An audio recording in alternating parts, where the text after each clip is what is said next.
Yes?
I'll just keep the Cordelechi in the channel, if that's okay.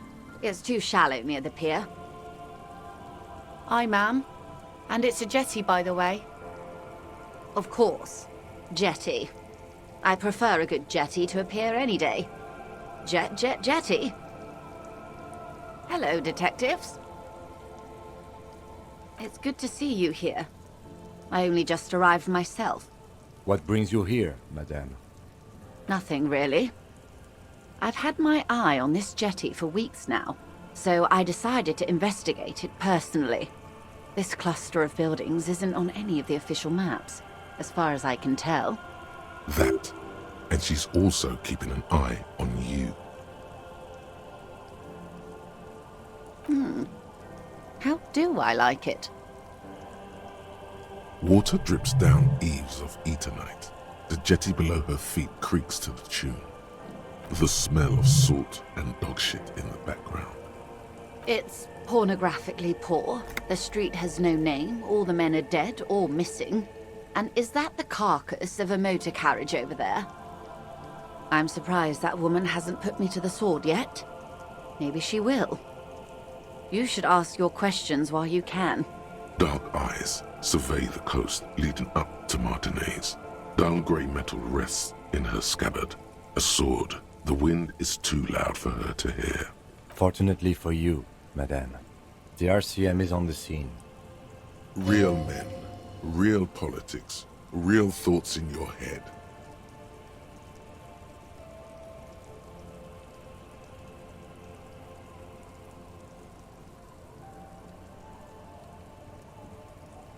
Oh, I'm not frightened, officer. I'd never... Above you, there forms a quilt of altocumulus clouds, twisting into each other. The wind tugs and stretches them over the bay. Their cloud shadows slide over the ruins of Revachol West. Wherever they pass, the temperature drops slightly, but perceptibly. Have I told you how they discovered this place? No, they're in Celindian, Isola. Well, your condition has left you no worse off than most of these people. The literacy rate is around 45% west of the river. 50 years of occupation have left these people in an oblivion of poverty. It's a pity. Most of these people will never know what this place means, this island of matter, or why they were ferried over in the first place. Remind me to tell you one day. Do we? I hear you have singled out a suspect and are in pursuit. This is cause for cautious optimism. I would not want to delay you. This story she will tell only before she leaves Martinez, at the very end of her stay. Maybe there is something else I can assist you with, while you're hot in pursuit? Oh?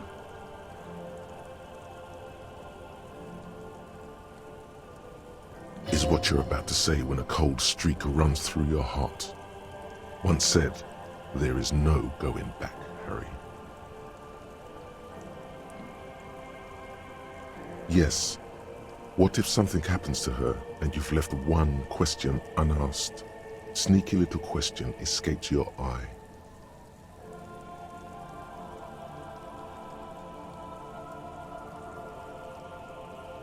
A takeover?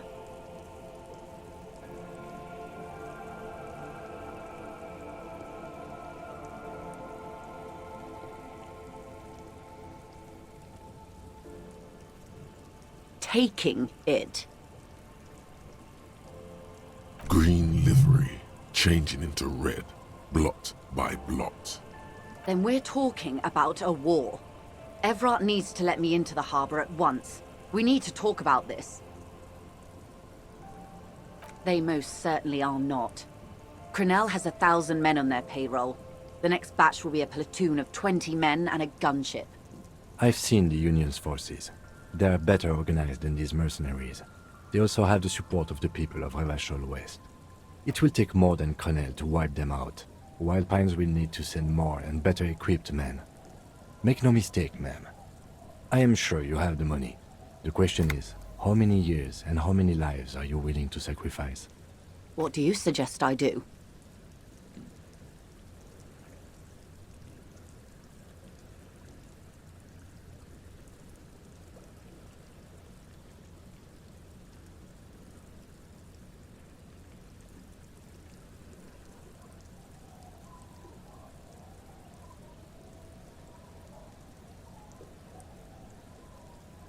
I'm afraid we won't disco our way out of this one. Do you think it's within my authority to give it to them? Do you think I can control the board and the shell-shocked mercenaries they've sent? What will I do? Her arms fall to her sides. Her spine relaxes. Did I ever tell you how they discovered this Isola? During our reality lowdown? It may be the only break we've ever caught as a species. The last one for 400 years. The nations who colonized this Isola called theirs Muindi, the world. It was all they knew, all they thought would be. That there would be something more was a gamble, akin to another world, or life after death. The Pale was thought to be impregnable, perpetual.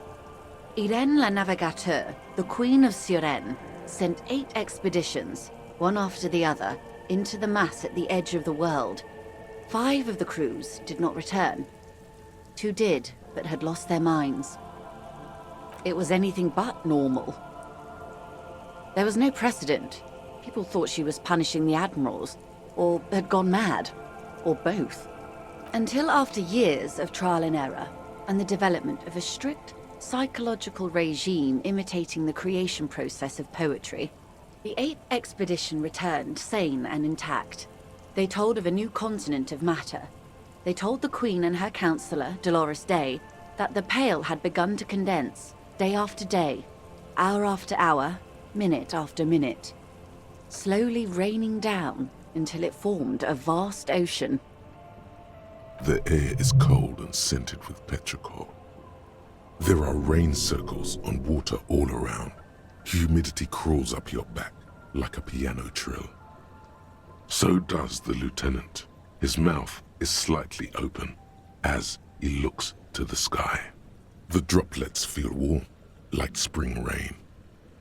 The phenomenon has never again been encountered. For a time, the crew thought they were experiencing a hallucination.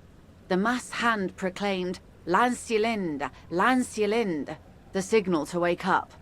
But they could not. They were sane and conscious, as islands began to appear on the horizon. There are 78,000 uninhabited islands in the Insulindian archipelago, officer. The freckled face of God. Après la vie, la mort. Après la mort, la vie encore. Après la mort, la grille. Après la grille, le monde encore. After life, death. After death, life again. After the Isola, the Pale. After the Pale, Isola again. On the second day, a great skua was shot down above the flagship Lysergique. The bird was preserved and brought back, along with pollen. 4 years later, the Queen's Counsellor was proclaimed Her Innocence Dolores Day, the elected world spirit. The age of humanism, internationalism, and parliamentary rule followed. We were high.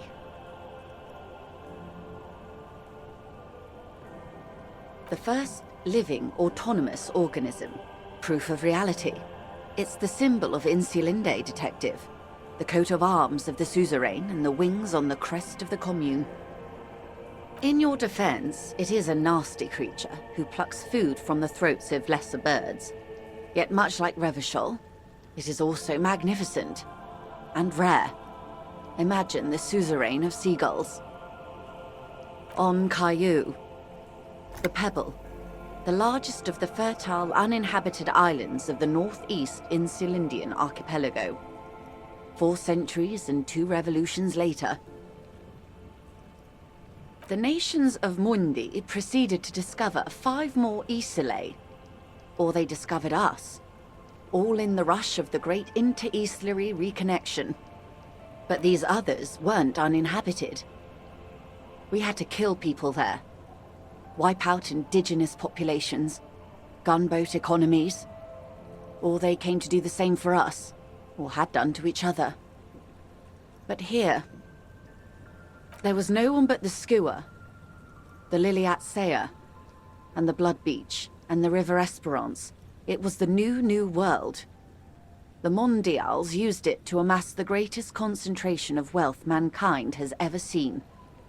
Revachol, the suzerain, revolution, poverty, and the mercurial rise of capitalism. It is. Soon it will be spring and everything will blossom. The gangs will run wild, jacking motor carriages, ferrying amphetamines through Coal City. Spring is tough in Revachol. I will take your advice, Lieutenant Gefreiter. I will surrender Terminal B to the Union. She puts her hand in the rain. She's silent for a second. We will see. Ma'am, this may well unravel property law this side of the river. If that occurs, we may never see the end of this kind of confrontation. The next time there will be 2 strikes, then 4, then 100. What happens will happen. The age of capital has only begun. I will talk to my employers in person. We will amputate and cauterize Martinez, if you handle the situation on the ground. Yes, Mr. Clare has a 2-month head start. I can't let it grow any bigger. And I've exhausted all my options from here. You know what this lady needs? Some political advice. Even though she's a high-powered corporate executive, and you're an amnesiac degenerate, you're pretty sure she needs to hear your opinion on this. I don't want to do that, Harry. I do not want to shoot myself in the head. Keep the peace, and I will keep my end of the bargain. How far along is Cronell's investigation? The confrontation is imminent. They have followed in your footsteps. As your investigation reaches a climax, so does theirs. They are your shadow. Arm yourselves. Armor yourselves. Protect their targets. Violence may be unavoidable, but we can limit the casualties. Soon. I do not know precisely. They have cut off all communication, you see. They know I've been feeding you information. One last thing, Lieutenant Dubois. I've given the matter much thought and come to this conclusion. You're not an amnesiac. You're insane. I know, because I too am insane. I just hide my illness better. And I'm rich. No, Detective. No one's as insane as you. Don't worry, madame. I am very sane.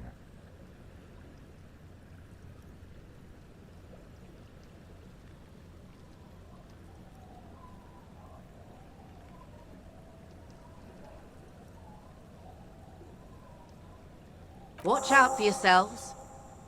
They will strike soon. The lieutenant watches her boat grow smaller on the bay, its white sails fluttering. You wonder what Everard has to say about this. Slowly, the sails turn grey-blue as more oxygen gets between you.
So, the ship has sailed. Did you see it? I know you did. Tell me, what did it look like as it grew smaller and smaller when that mainsail dropped behind the horizon? There's a mean little light in its eyes. Did it look like a germ? Did it look like a piece of bacteria?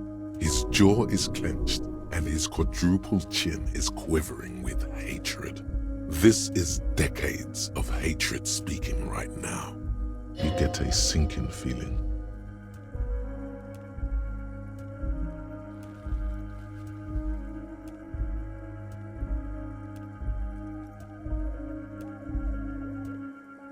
You wanted us to relay all this information to her. That this is a takeover? That I want a war? God, I hope you also told her about the drug trade. They absolutely hate getting their hands dirty with that.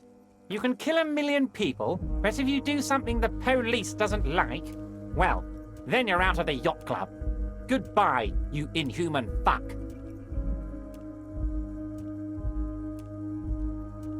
No, no, Harry. What we have is real. We're working men. This here is real.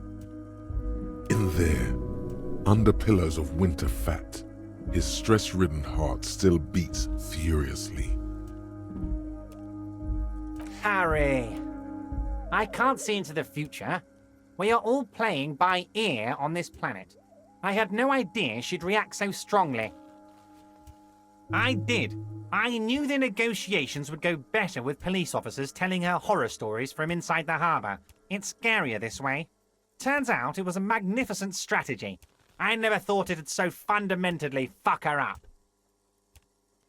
Harry, I bunked her cabin. I bunked her whole boat.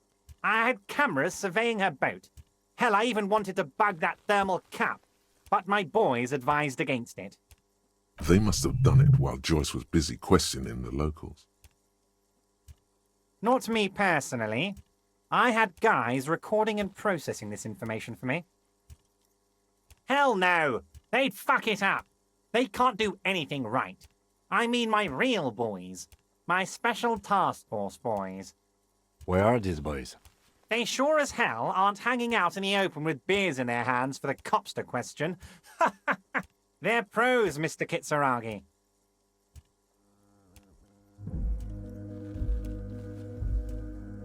Harry, you made a conscious decision to relay that information to her. You could have kept it for yourself.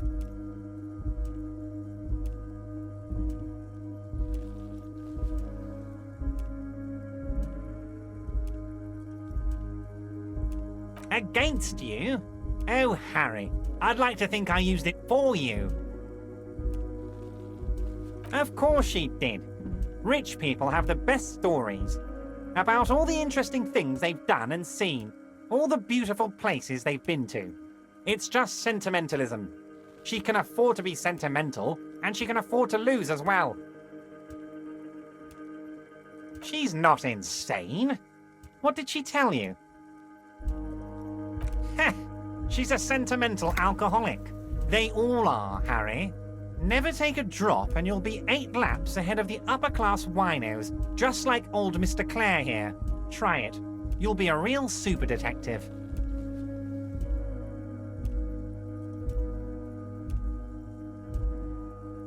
Don't just say it, Harry. Do it. We gotta be more disciplined than they are, or we'll lose. What was always going to happen? We take the harbour and she fucks off to Ozon, uncorks a bottle of wine, calls her partners, and says they need to distance themselves from this nasty business before the big shit spinner splashes everyone. Only difference is the Union doesn't have to lose 2,000 men to machine gun fire.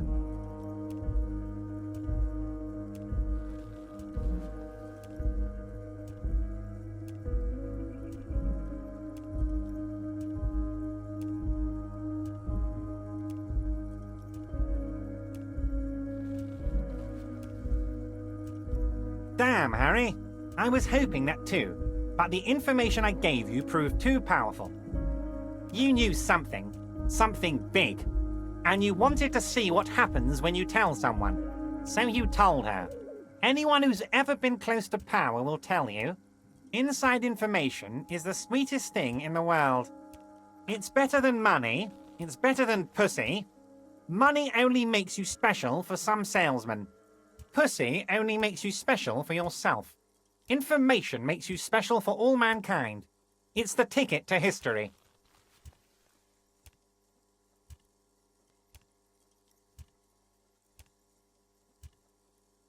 Don't beat yourself up, Harry. What you did was participate in history. When history calls, you have to pick up. You had no choice. None of us ever do. A hard disco cop like you, I knew you weren't one to resist temptation. You know what, detective? I am going to leave this out of my report, and I suggest you leave it out of yours too. Just look at the 3 of us. The 3 careless boyaderos. Good times, good times. Now we let bygones be bygones because there's work to do.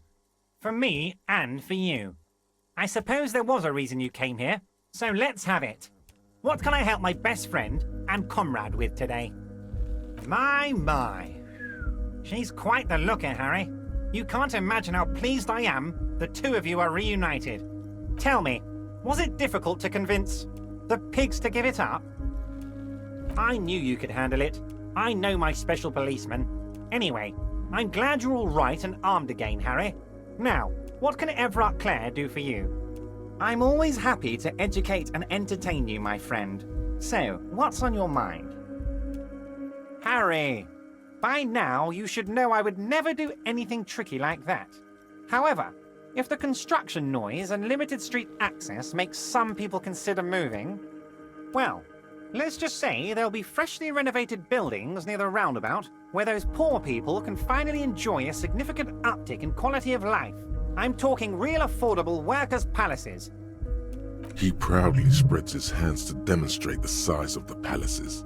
They're very large. So the village is doomed. You were there, you saw the place, a wasteland, there's nothing left. But mark my words, officers.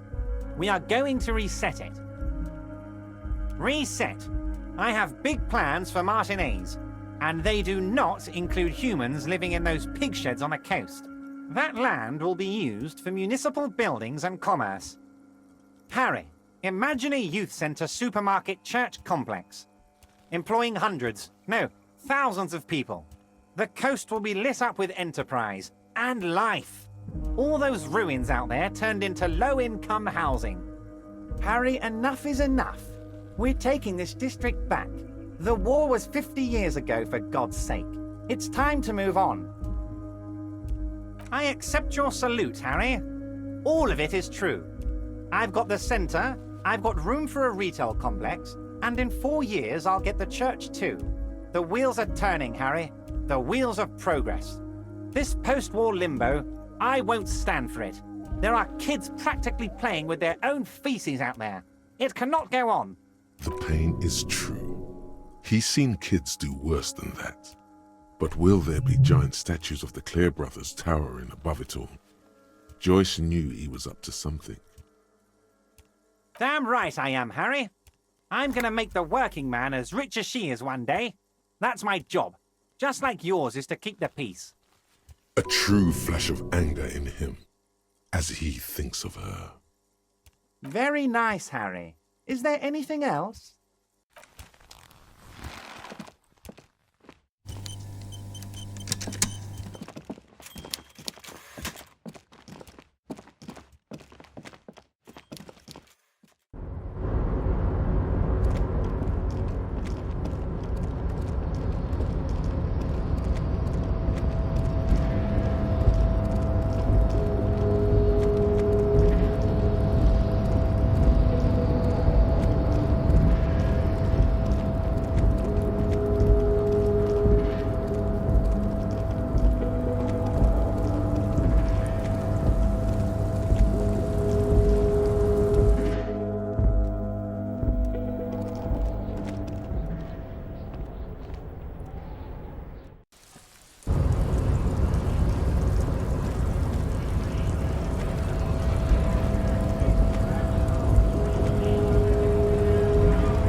Suddenly, your entire body is paralyzed. Aggressive white noise fills your skull, a strange pain like you've never felt before. Through the static, you hear a woman's voice. It's like 1,000 radio stations are being blasted into your head all at once, but her words are the only ones you can make out.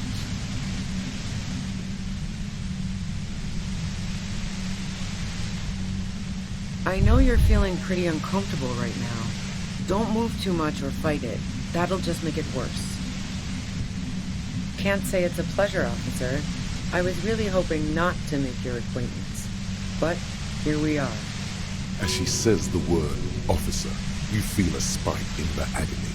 It sounds like the entire radio frequency range is screaming directly into your neural pathways. No, buddy, that's not going to help. You can't shield yourself from this. It's an entirely new type of experience, way worse than all the previous ones. Don't focus on the pain. Focus on doing your job. Tell her she's under arrest.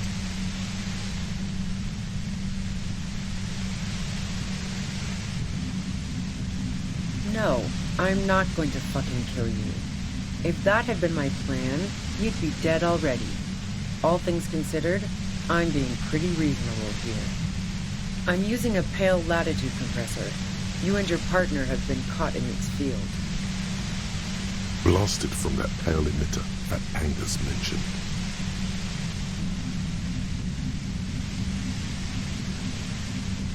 Saw my equations? You've been sniffing through my lorry, right? I expected as much. I am a bit surprised you knew what you were looking at.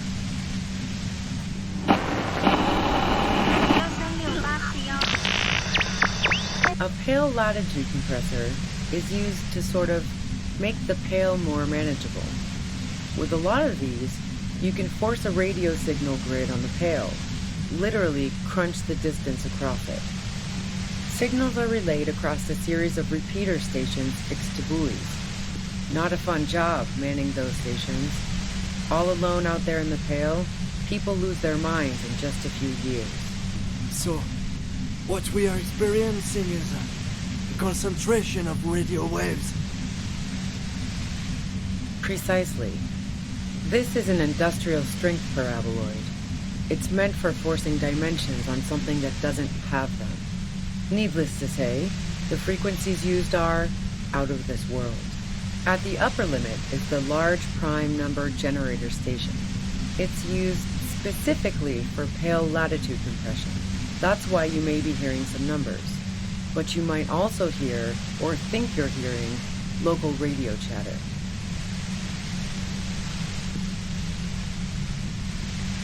Yeah, let's not talk about that shit. You were hunting me and fell into my trap instead. That's all there is to say about it. The Pale? It's the end of the world. I built it myself. And she's proud of it too, as she ought to be. This is way beyond your abilities. That's illegal. I'm guessing it's patented. But we are beyond that, aren't we? Oh yeah. Way beyond. Yeah, I stuck my head in there before using it on you. It seemed like the ethical thing to do. Can't say that I enjoyed it. The field was weaker, but I can imagine what you're going through. No, once I shut down the compressor, the pain will end. It may take a few minutes for you to steady yourself, though. It's a bit like waking out of a very confusing dream.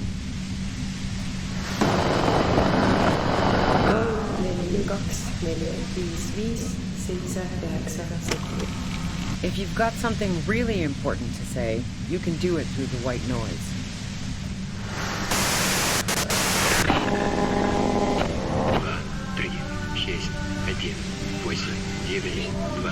Turn this. God damn it. Fine. If you really want to talk, I can dial it down. I've also got a gun, by the way. The gun she's carrying is a 2-barreled front loader, not like the murder weapon.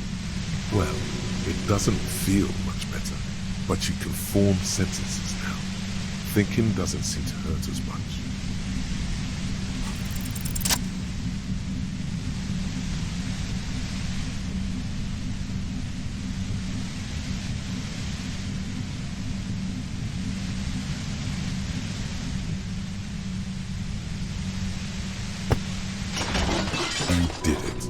compressor lies broken on its side. It's quiet in your head again. It still hurts like hell, but... All good, officer. Be careful. She looks at the machine, assessing the damage. Her hand trembles. Oh, fuck it.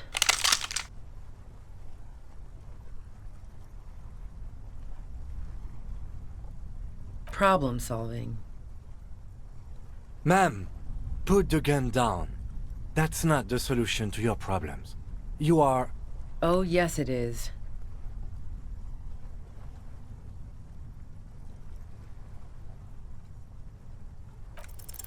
She's truly desperate. She thinks she has no other options. You need to give her options. You know.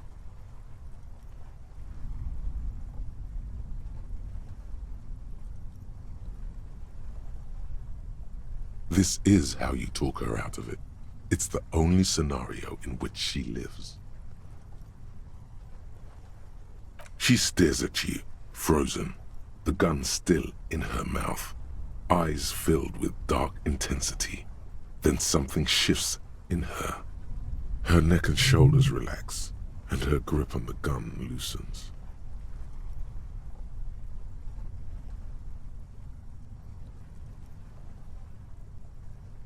Day of miracles. I'll take it. She runs past you, then past the lieutenant, and disappears into the darkness of the tunnel. Good call. I would have done the same, had I not been incapacitated.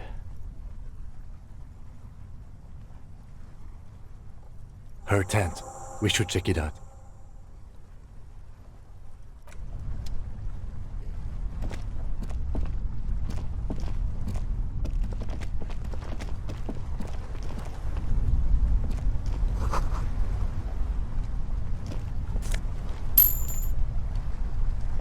The plain red tent stands by dispassionately. It was pitched by practiced hands. She's used to camping out. The tent looks old, but well maintained. In the darkness of the tent, a rolled-up sleeping bag, cooking utensils, some books, and a kerosene lamp. It reeks of cigarettes. Assorted soft covers, mostly pulp horror. A motor carriage lies buried in the snow on one cover. On another, a ghost airship. You also see a collection of radio enthusiast magazines. See anything? Rager Monthly, Journal of Material Science. More Technological Digest. One of the magazines doesn't have images on the cover. It's not a magazine, it's a leather notebook. You pocket the worn brown leather journal. A trusted friend left behind. We should read this immediately, like right now.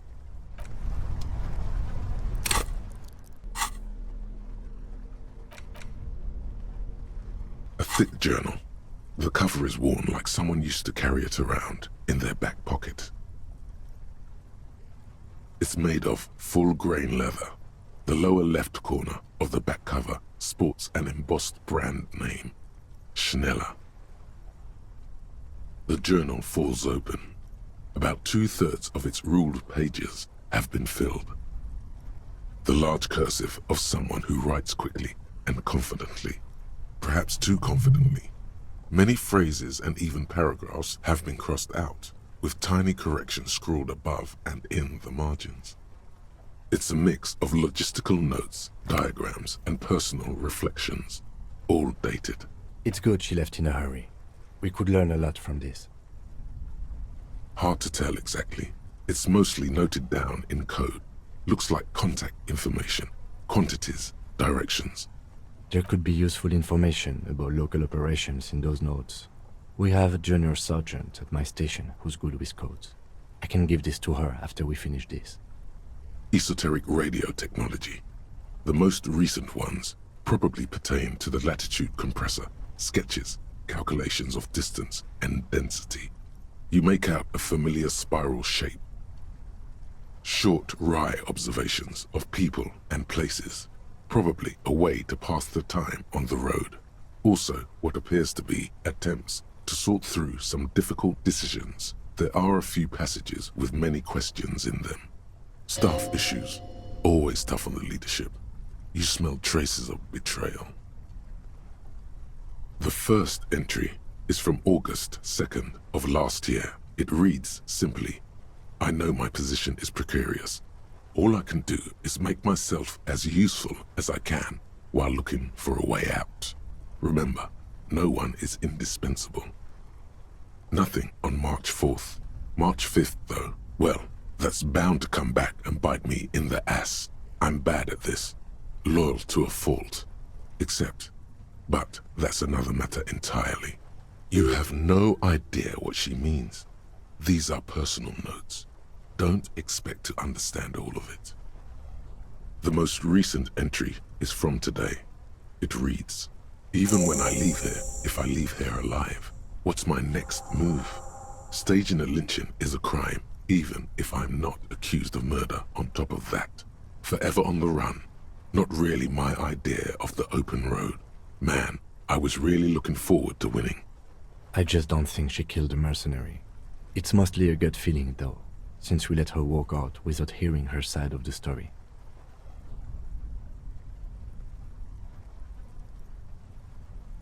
I wouldn't go so far as to say that. We have other reasons to arrest her. Besides, I'm not sure her life as a fugitive is going to be much better than we does. Could have been Titus. Then again... Either way, we need to keep an eye on him. Somewhere along the way, we might have been fed a lie or two. One thing is for certain. We have business back in the whirling in rags. Questions to ask. We should get to it.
There's some tear, an empty cigarette package, and a crumpled kebab.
Stop. Now, it is time. Yes, and it's not going to be fun. Be prepared. Make sure you have your pepper box in your hand. Your fingers reflexively reach for the Villiers 9mm pistol in your pockets. Then you'd better get ready. Whatever happens, I've got your back.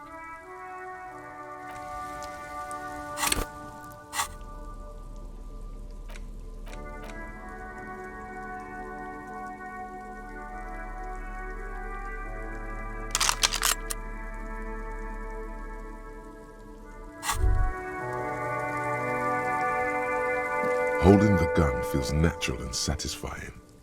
It's like an extension of your arm, the polished wooden handle almost fusing into your palm. It reminds you of the day you first held it, with fear and respect, hoping you don't have to use it in vain. The sun was out in Jamrock. It was so long ago. Sheathe your sidearm, officer. A serious law official, cop by the book, should know to only unholster their service weapon when using it is unavoidable.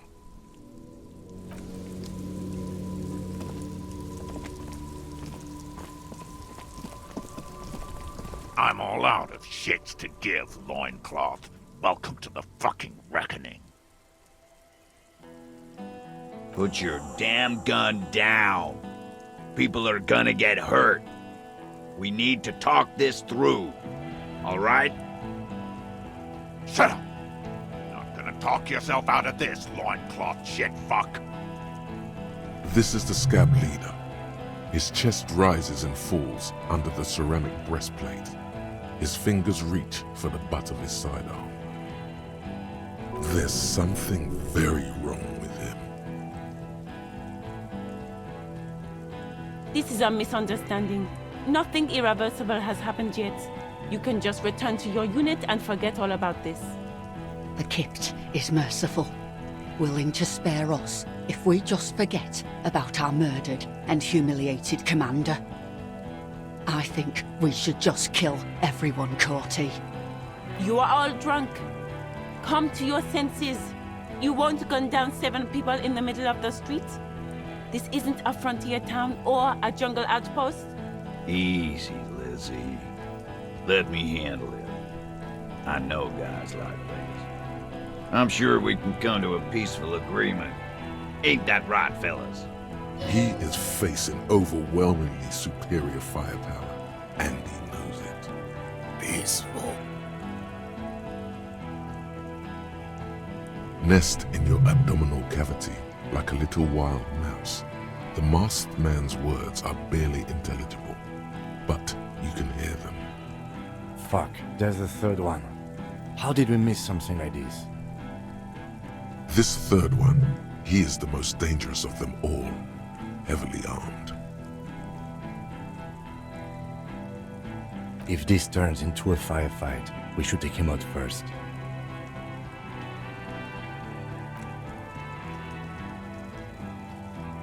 Get lost, comedian. You cops had your chance. Now it's fucking time for some justice. Pig fuck!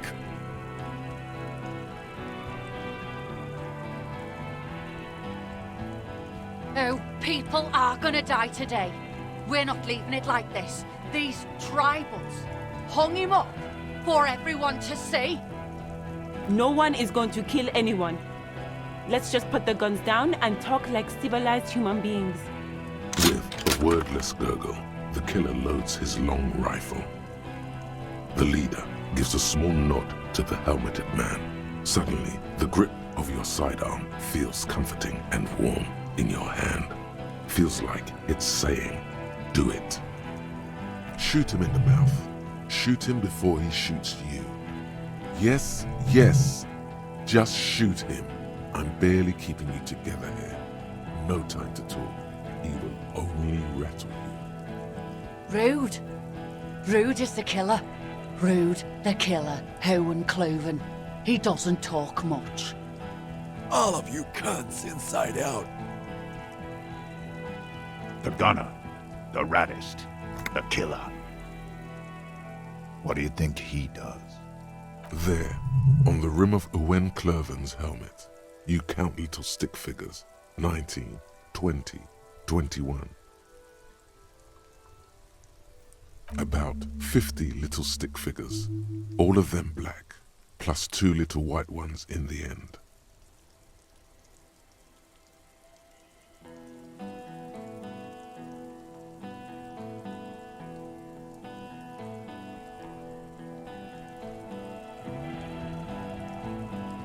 What are we waiting for? Let's blow that pig fucking mouth off his face. Lance Corporal, just fucking shut up and wait for your order. He is not used to commanding or leading. He feels uncomfortable. He'd rather shoot to kill.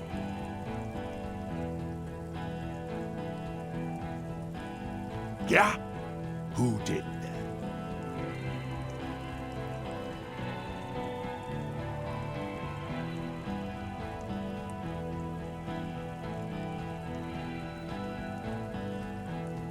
How fucking convenient. His fingers are twitching. That's a draw reflex. He's about to draw. You think I'm fucking stupid, cop? What if I just shot one of your pals here, right now, huh? How about the kid? Tell me, it's a magic fucking sniper one more time. Listen, Please. This cop and this drumhead cop marshal won't decide who... He's gonna do it. He's gonna shoot her. Your mind grinds to a halt. All you can see is the revolver in the man's armored hand, swaying, pointed at her. You move your mouth like a fish gasping for air. He pulls the trigger. A plume of smoke erupts from the muzzle. The shot rings in your ears, a low, tinny ring. Then the Hardy Boys yell something. I'm okay. I'm okay. She's not. She's bleeding out. If she doesn't get help in 10 minutes, she'll die. Fuck this! There's a coarse shuffle against something. Is it a gun? Gene! Cancel Lizzie! Now! He'll be ripped apart. They all will. The moment the third man opens fire, and he knows it.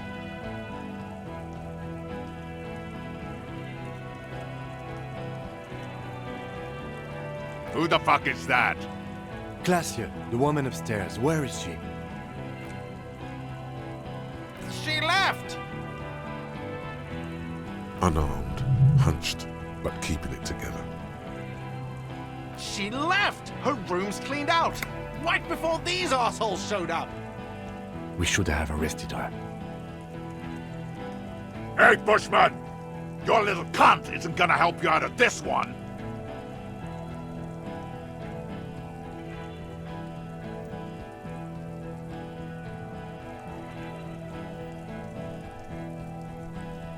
Yes. So what? Yeah? So what? You should be drunk too. Or, like, drunker. You don't want to die sober, do you? Nah. I'm clear as day. Fucking government-ordained super soldier. Enough already! What is this? We didn't come here to fucking chat! Interrupt me again and I will execute you on the spot, Lance Corporal.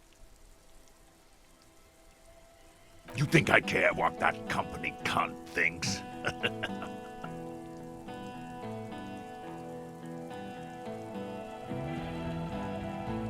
The man stares at you with bloodshot eyes, a bull ready to charge. He's not listening, but looking for an opening. Now is not a good time to strike. He's looking right at your hands. Do something else. Get him distracted. Fucking waste this fuck!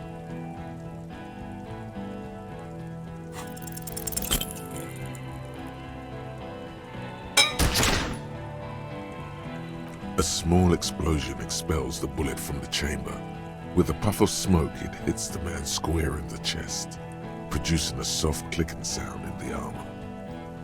Like dice rolling. Go ahead! Give it another try.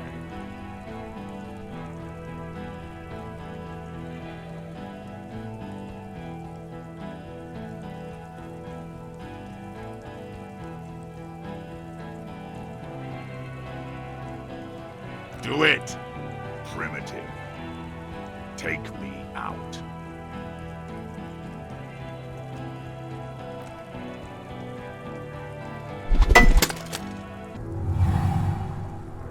Kill him.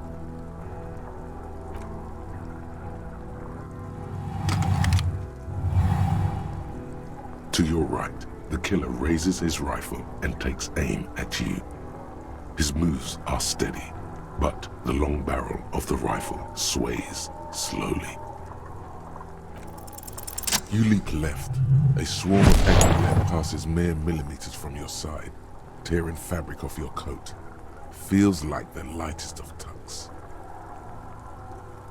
The man tilts his head, trying to see through the clearing smoke for the next shot. Watch out.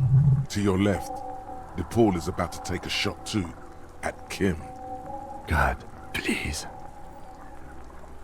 2 shots ring at once. One from the lieutenant's pistol, and the other from DePaul's. It's aimed at the lieutenant, but It misses. You hear a scream behind you. Glenn, dying in a puddle of blood behind you. His mangled torso has 2 gunshot wounds. Blood gushes out of them like red geysers. Oh God, watch out! You see 2 cold eyes looking at you through all the smoke and panic, and a pistol raised, aiming at your chest, point blank. Then the man squeezes the trigger. A look of happiness. His eyes seem unnaturally bright, shining like stars. Something in the fear must distort him somehow. He is evil, and the end. Here it comes. Death.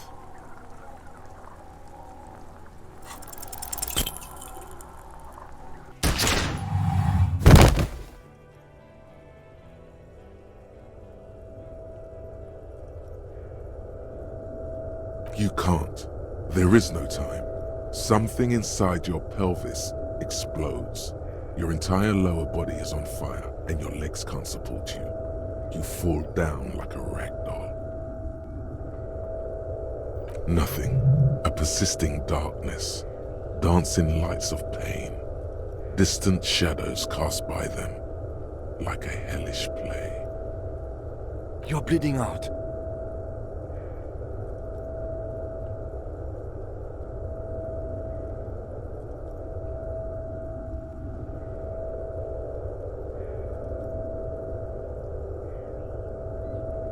Stay with me.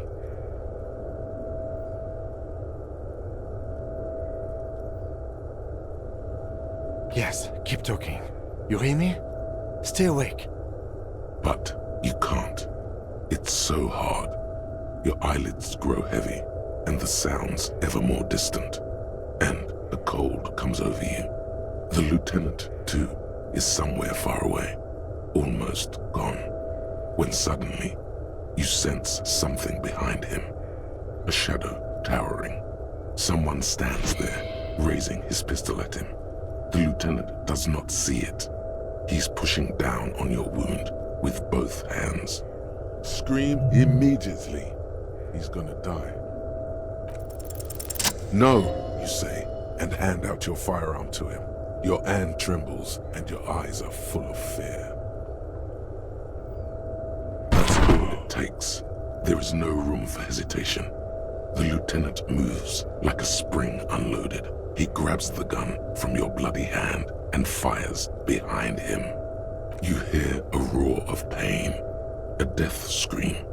The sound disappears like someone pressed stop on the tape. The hulking figure, too, is gone. And so is Kim, and the whole world. This is death. One more door, baby. One more door. The fight? There is no fight. The fight is over. It was lost 1,000 years ago. You have laid here forever. Keep falling deeper. Take the door. He's not taking it. His body is not taking it. Oh God, no! He's not disintegrating. He's swelling up instead. Over the hours, hurting, moaning in his sleep, and rotting, and being disinfected, and smelling of drugs, and feeling saliva in his mouth, drifting in painkillers, thrashing in his womb sleep. He can't go. Not before the case is solved. There is a radio in the distance. A radio of the world. Playing sounds. Good morning, Elysium. Soon you will return to the world. Hours turn to days. Soon we will get up again and go through it again.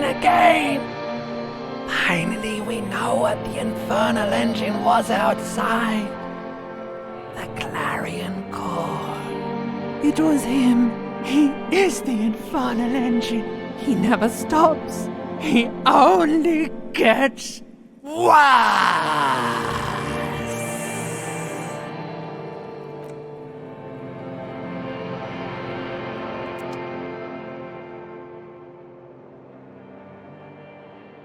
You see the lieutenant's familiar shape in the orange jacket. It turns double, then triple, from the pain. It's nothing. You're alive. That's what matters.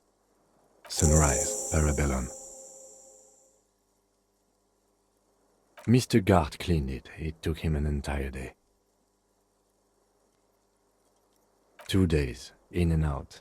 You've been up enough to take Dramamine and curse, and drink water.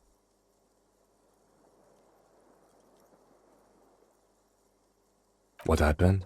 You shot the colonel, unsuccessfully. Then you threw your gun at him. A firefight ensued. As retaliation, the rifleman tried shooting you. He missed, or you dodged. Then I shot and wounded him, while Glenn took a bullet in the spine. It was meant for me. Glenn did not survive. Titus, Fat Angus, and Theo charged. Angus and Theo died before they made it to intensive care. Titus died in the hospital yesterday. Alain and the young musician, I forget his name, they are all that's left. Yes. You were bleeding out. I think you said something about your wife, and you warned me. I was able to disarm the Major before he got a jump on me. I was not able to kill him, as I should have. Crenel took him. A stray bullet killed the Pole, though, and that's what happened.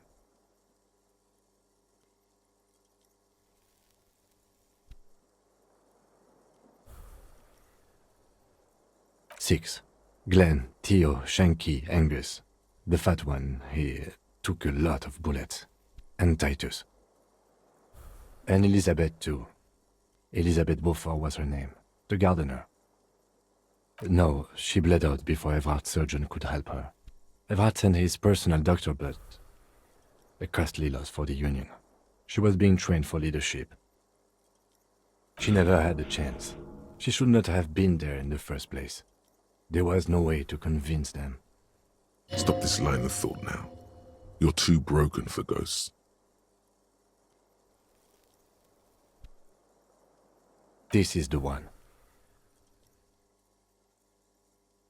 He's in a private hospital across the river. Crenel claimed him from the local butcher shop where Titus died. Turns out he's insured.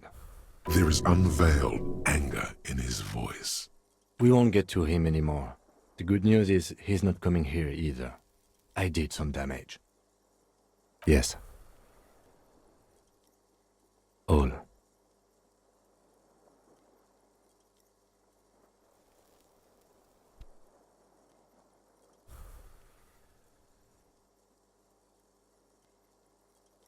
Yes, officer. 6 people are dead. It's not a success. But what's done is done. The violence is cordoned off. The Hornets did not get into the beehive. The worst scenario has not materialized yet. And we are still alive. Both of us. His smoking, his hunched back. You have it worse, but he took a real beating. That cigarette has medicinal purposes. Reasonably bad. You were shot in the left quadriceps. That's your thigh. The outer side, thankfully, no major arteries were nicked. The bullet was removed and a bacterial infection treated with mercurochrome. We will see. You won't be able to dance much, that's for sure. You should be able to live with limping around, though. Not very. I have a concussion from the Major beating me with the butt of his gun. I tried to not move too much. Things would be worse if you didn't warn me. Thank you. I did not see him coming. Stupid of me. No.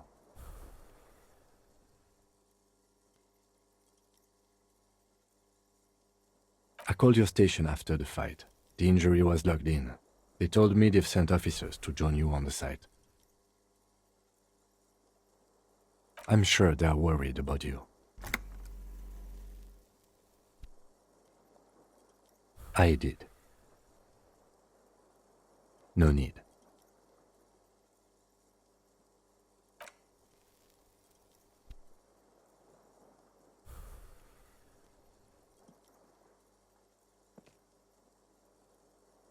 Easy now. You can take it. Just don't lean on that leg of yours too heavily. Your balance is way off. You feel like you're about to fall over on that thing. How are you?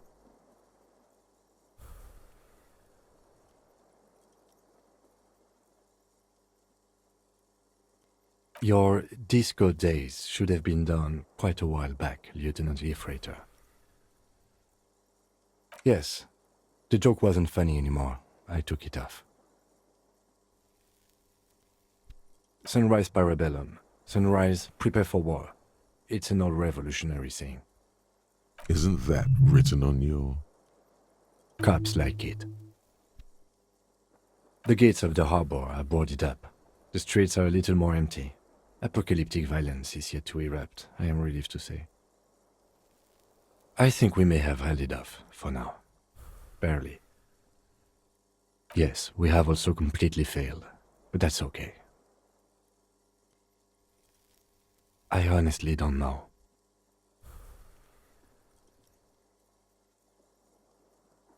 Do you? Because we can't talk to Evrard. The harbor's in lockdown. Everyone in there is outside our grasp now. Joyce has left too, thanks to our meddling. I don't know what to think. It might not have been a bad idea. There is a pin somewhere in the machine. Something is keeping Connell from sending in a death squad. Maybe it's her. Maybe she kept her hand. Either way, Ruby's gone, and Classio too. We really should have arrested her, you know? I don't know. I think the theory you presented, it's someone else outside our circle of suspects, was right. It better be. Everyone within the circle is either dead or gone. Honestly, I think our investigation has not produced a single credible suspect. I don't know. That's been there for years. We should go upstairs, rethink the ballistics in situ. I agree with this. What else? What?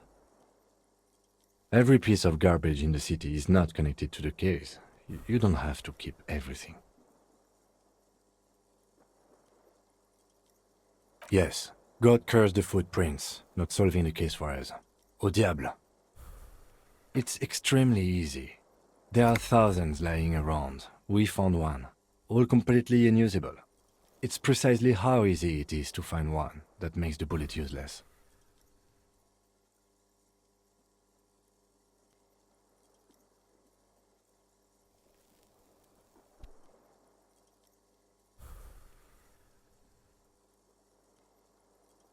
We could find thousands more if we wanted. All of Revachol is full of them. But they seemed so mysterious. No need to be melodramatic. He does not know what to reply. Looks out of the window, then back at you. It's morning outside, you think. He arches his brow. The ceiling fan patiently spins overhead. I'm listening. I'm ready to hear what you think about solving crimes now. It really is very hard. That concussion must be making him dizzy.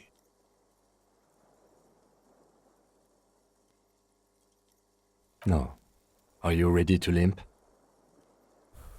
It's not ouch time yet. You just got the Dramamine pill an hour ago. Wait until it wears off.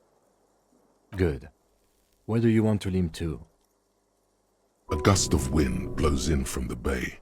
The duraluminum box around you vibrates imperceptibly. A familiar cold, a red thread on the roof upstairs. Taut, plucked like a string by the gust.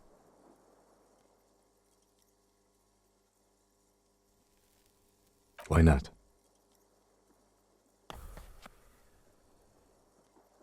Another look at the window, perhaps? The one he was shot through. I don't know. I can't think of anything better.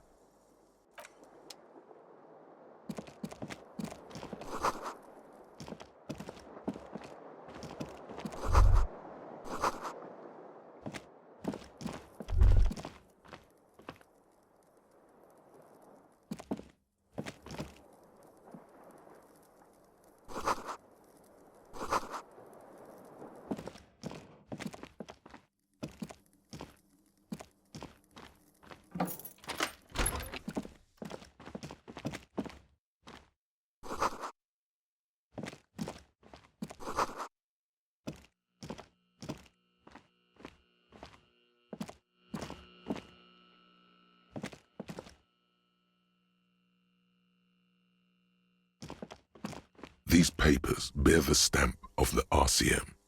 They appear to be fragments of the lieutenant's paperwork, half finished. You may have notes on this and other recent cases. I had Garth open the door to your room. You were running a low bacterial fever the first night. It would have been easy were it not for my concussion. We both got lucky, considering the odds we faced. Let's go.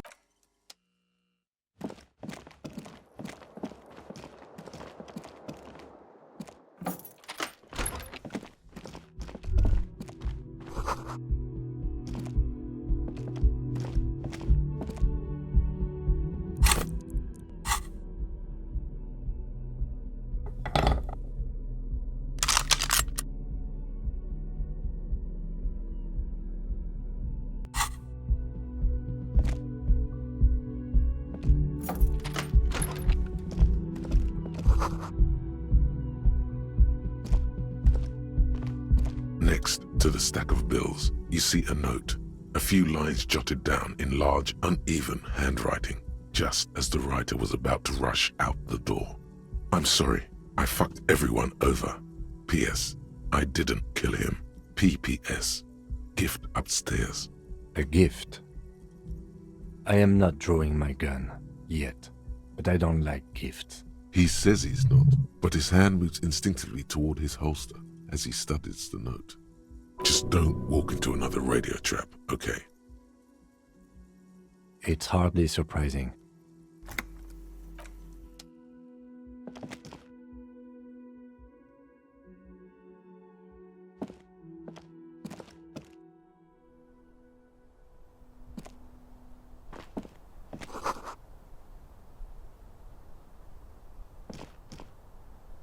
You see the same two neon-lit shapes, a man and a woman, only now a red thread bisects the room, pointing from the antenna outside to the cupboard on the wall.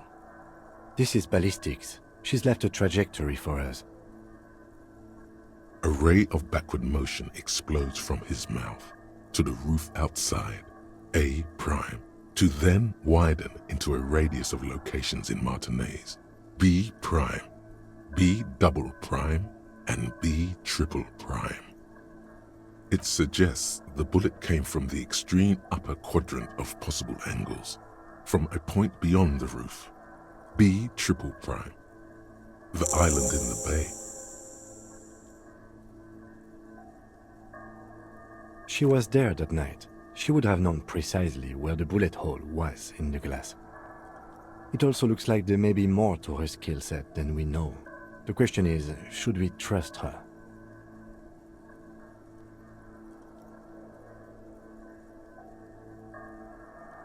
I don't know. At this point...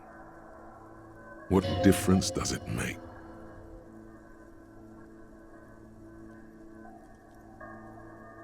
Unless she thinks the perpetrator was standing on the ring antenna.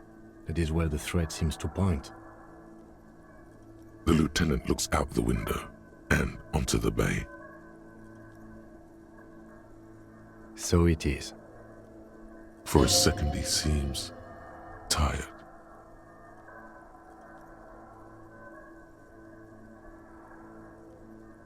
I just haven't gotten a lot of sleep these past few days. He doesn't really believe this will yield anything.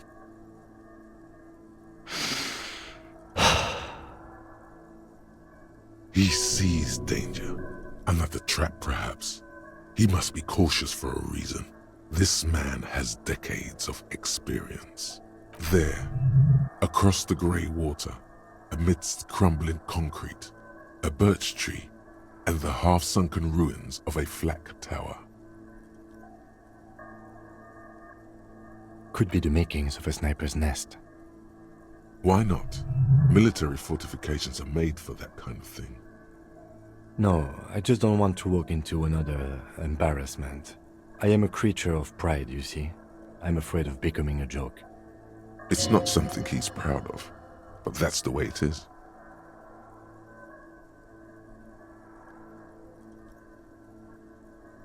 Okay, let's go to the fucking island.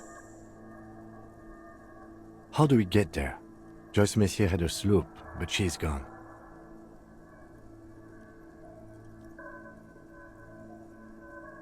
Ah, yes, of course. The village. Let's go.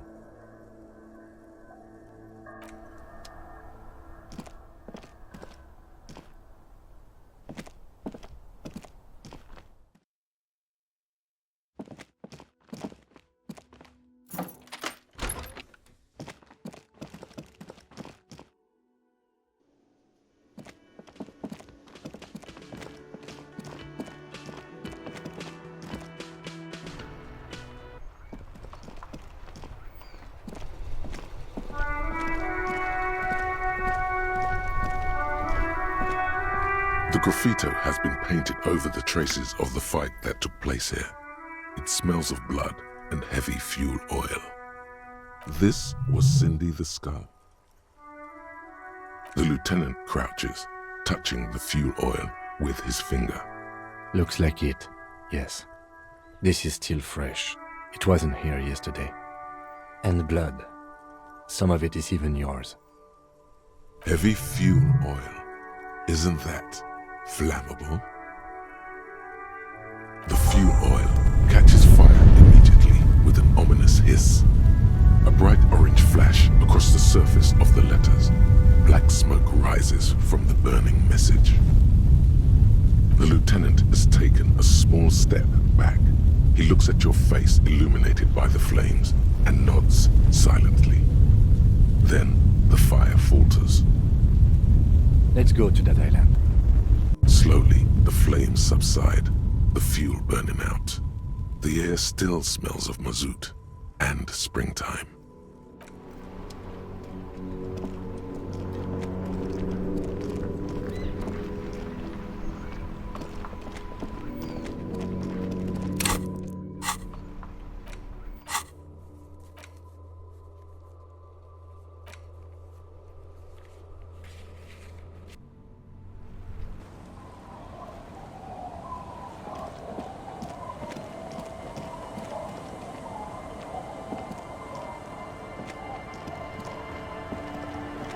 Officer, what happened? You're limping. Why are you limping? You look terrible. She sounds almost disappointed with you, reprimanding you for falling and hurting your knee.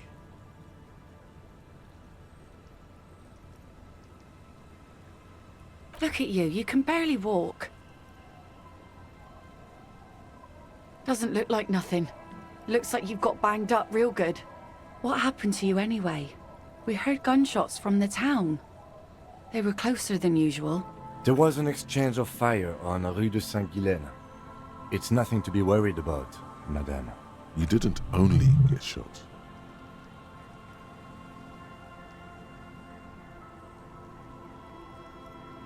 So you're a killer? That's good, I guess. Better than being dead. Hi. I guess you are. I understand that's how it goes. Well, good for you. Of course. Can I help you with something?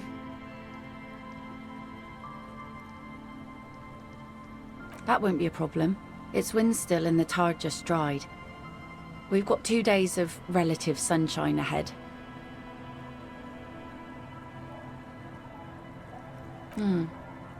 Used to be some kind of fortification there before the war. For the communards. An anti-aircraft gun, I think. Bombed to bits in the landing. I haven't been there myself. Always steered clear of it. Hasn't been there herself. Who has then?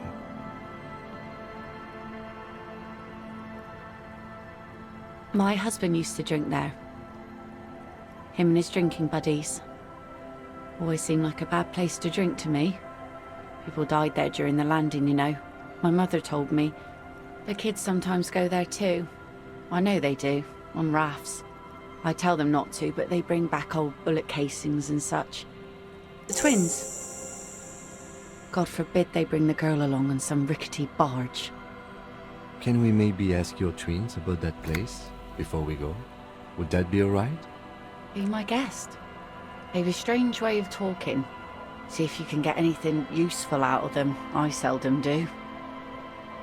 I'm sad to hear that. Take care of that with Ether, will you? Don't get too many RCM men round here.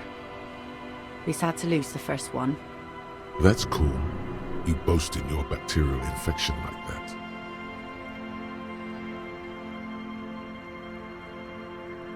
Well, most of it's sunken. Underwater. That means concrete underwater. Cut your boat if you're not careful.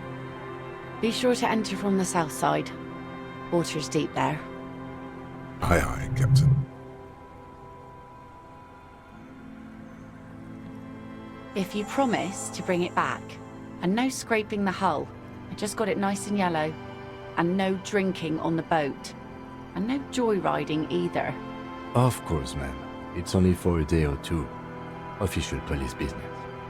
Aye. The crow's feet disappear from the corners of her eyes as she smiles at you. Please be conservative with the fuel, will you? Just filled her up, but it's a small tank.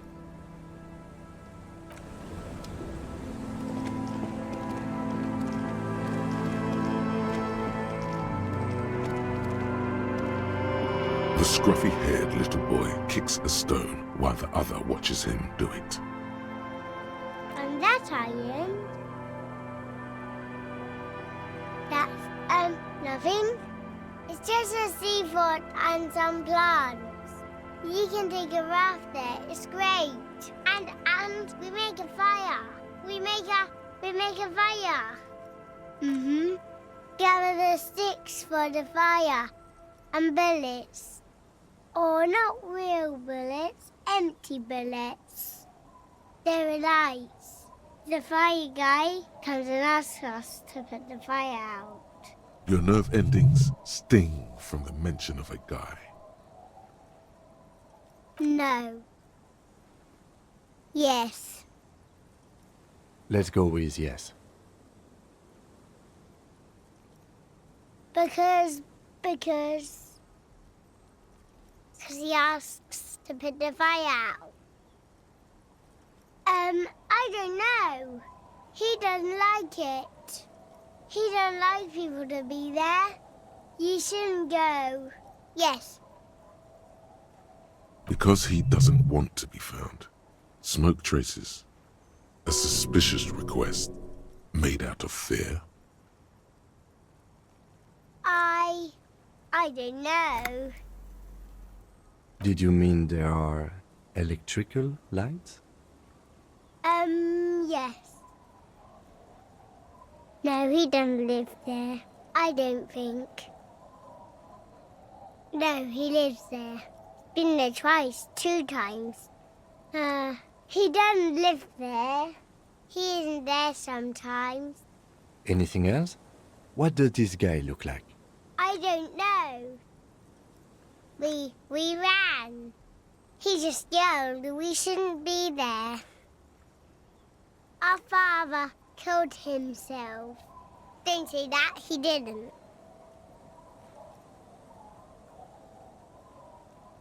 I'm sorry. There's Lights, fire guy. We should check up on that island.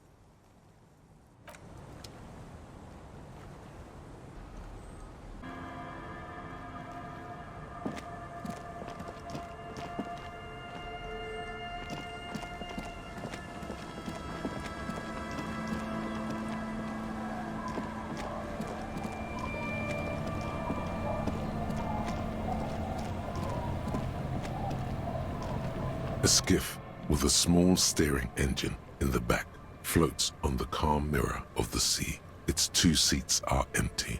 Once you get in, that's it. One pull of the starter handle, and you're off into the bay. A strange trepidation comes over you.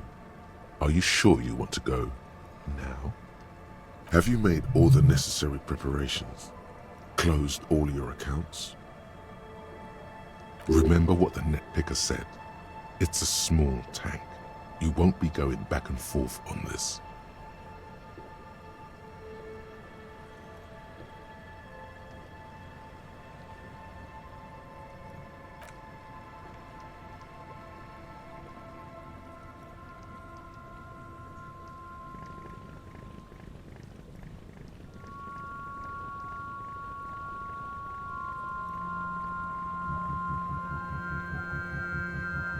Want to be free. Want to be free. It will last forever.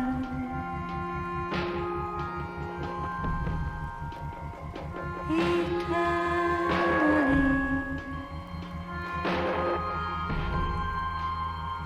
Want to be free. Want to be free. It will last forever.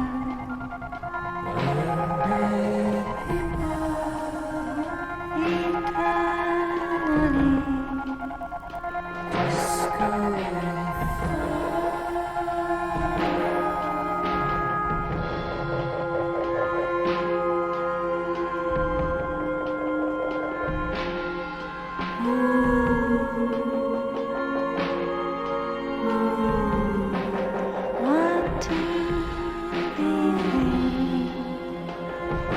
free. Want to be free. It will last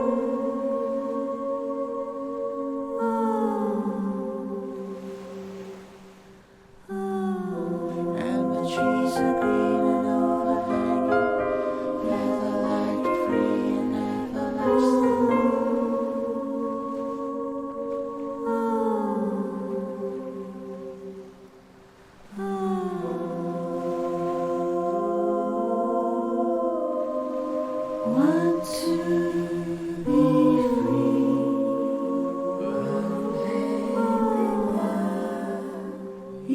Eternally.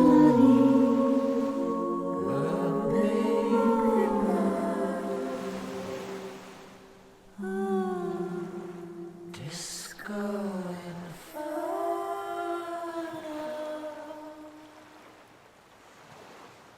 The boat comes to a slow stop. The lieutenant turns the engine off. Then there's silence. In the silence, a sputter of wings.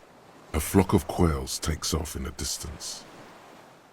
There is very little wind here today. The ghost is standing still.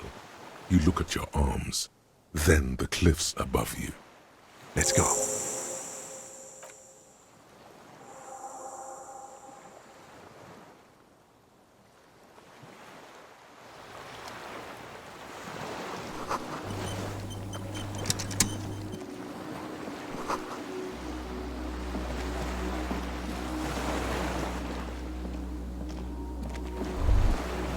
The chain trails off into the ocean, connecting the island to the supply depot on the coast. Ah, yes, so it seems. For bringing munitions to the island, maybe? And supplies? You could also lock the bay when you raise the chain. From enemies of the commune of Revachol, this sea fort was a revolutionary fortification, I believe.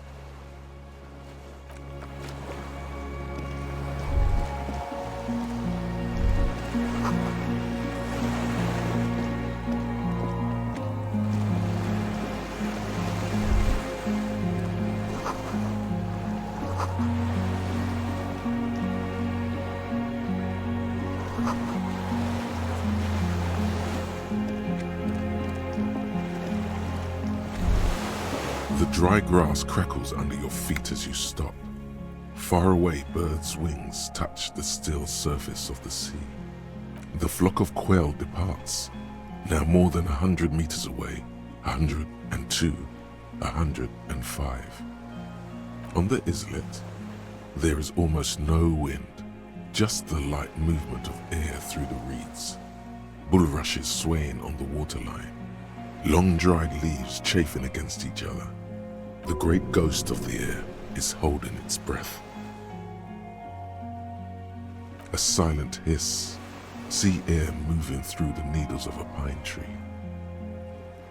The faraway roar of the city, distant like today's dream.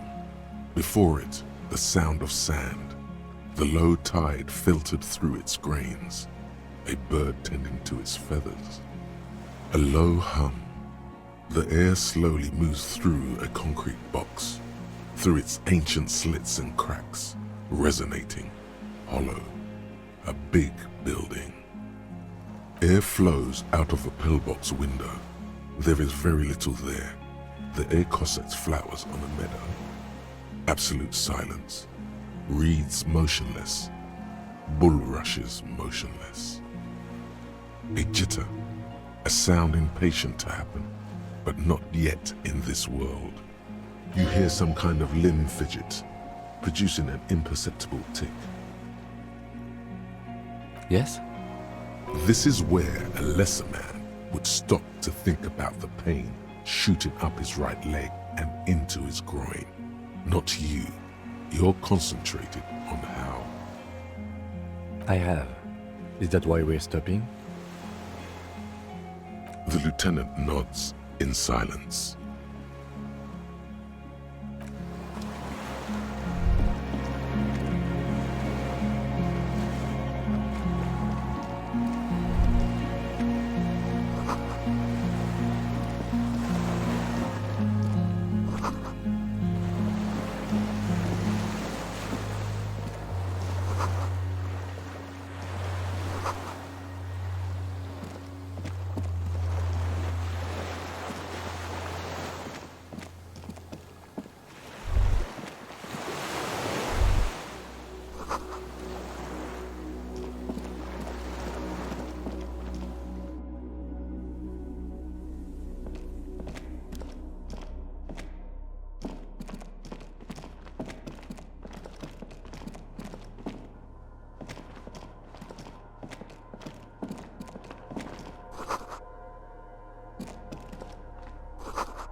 Books and magazines lie scattered on the floor and on a makeshift cupboard.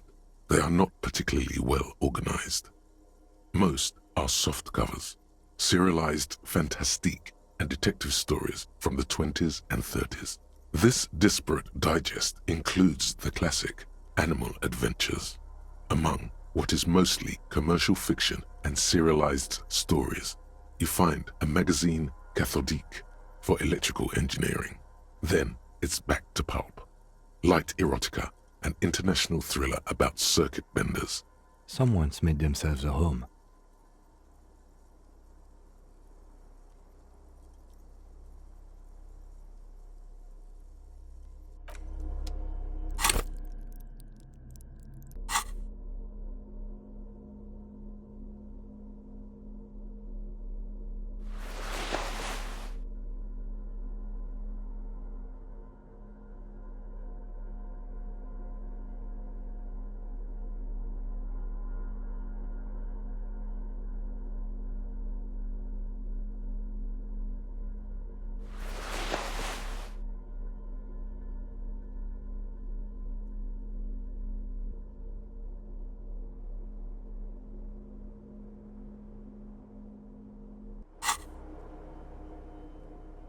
Soft covers, serialized fantastique and detective stories, animal adventures, a magazine for electrical engineering, and an international thriller. Also,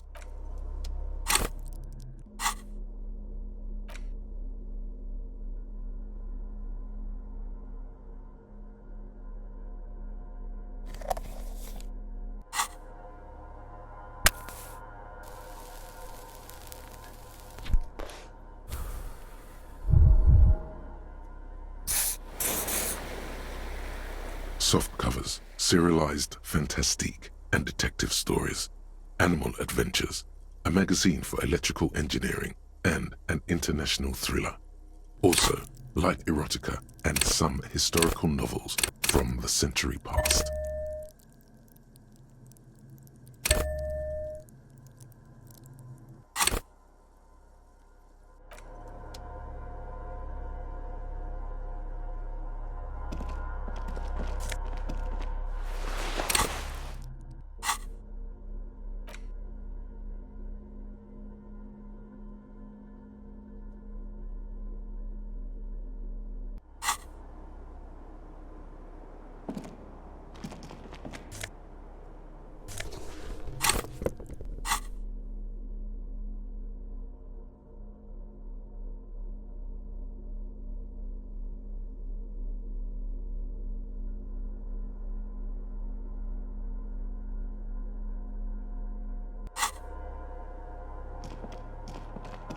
Soft covers, serialized fantastique and detective stories, animal adventures, a magazine for electrical engineering, and an international thriller.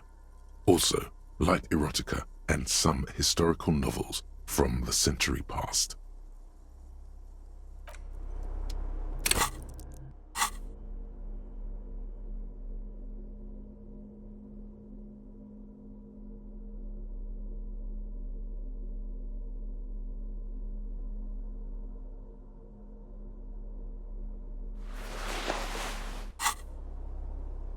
Soft covers, serialized fantastique and detective stories.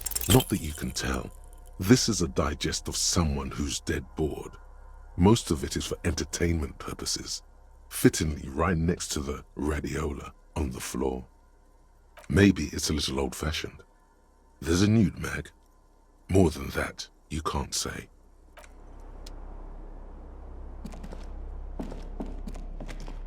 There's a greasy old spring mattress in the corner, resting on piles of soft cover books. White linen and a pillow are visible under a worn-out caracal blanket. Someone has been squatting here. The linen is fresh, recently washed. You force the rest of the sentence out through pain, thick as molasses, no longer able to hear yourself speak. You know, officer, you can rest here if you are feeling tired. I will keep watch. You could use some rest for what's ahead. You face the concrete wall. There's less light there, in the dark corner. Like a dog, you lie there. You didn't realize how tired you were. Your body is still nowhere near healed. The blanket feels cold. The entire room does. Concrete and cold. Minutes pass. Half an hour maybe. The sounds of the sea beyond grow distant. Your eyelids close until you feel yourself standing up in the darkness, right next to the mattress. Slowly, the world begins to hatch from the blackness. It's evening. Sleep.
Dolores Day, the innocence of humanism, internationalism, and the welfare state turns around to face you.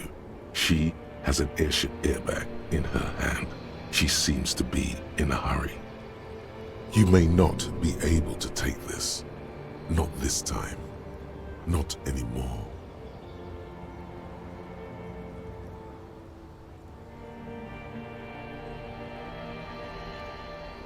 I'm going to Morova, to live there in Grad. It's 1 million kilometers away, Harry. Might as well be another lifetime. Hey.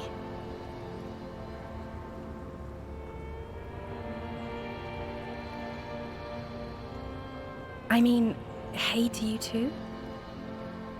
I'm doing really good, actually. Both professionally and romantically. I've come to a fulfilling and peaceful period in my life. Well, how are you doing, Harry? Don't say that. I know this positive thing sounds stupid to you, Harry, but it works. We all have an obligation to be happy. You too. And you will be. Now. This is everything I always warned you about.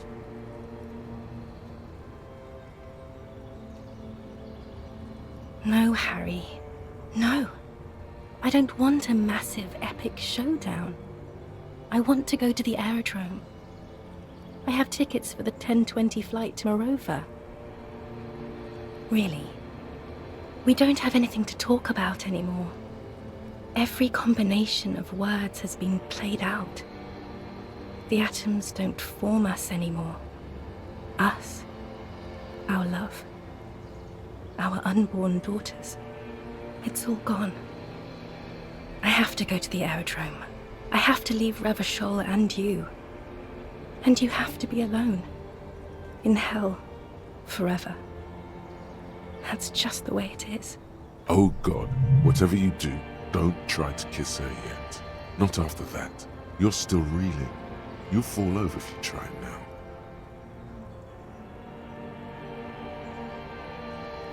I don't want it. It looks expensive. I don't want it. That's not what figurines do, Harry. She looks at the headless Found Rider between your fingers and doesn't know what to say. The figurines don't do anything? Anything at all? But I thought the historic figure she had. Yes, I thought it would be good. Harry, I don't want things. I want to go to the aerodrome. I didn't ask for things. It's too late to give me anything. I would have liked the headless fallen rider back then.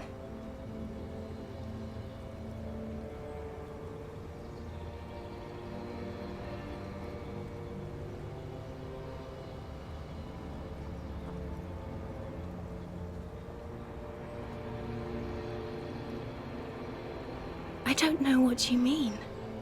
Dolores Day.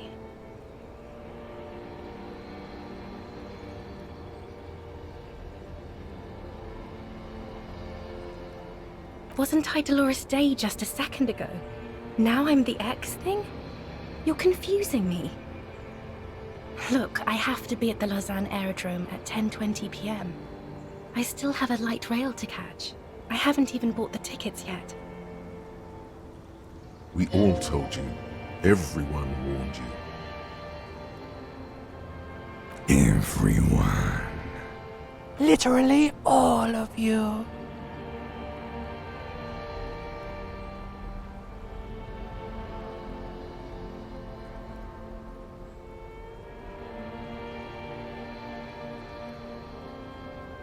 I'm glad too, but I have to go.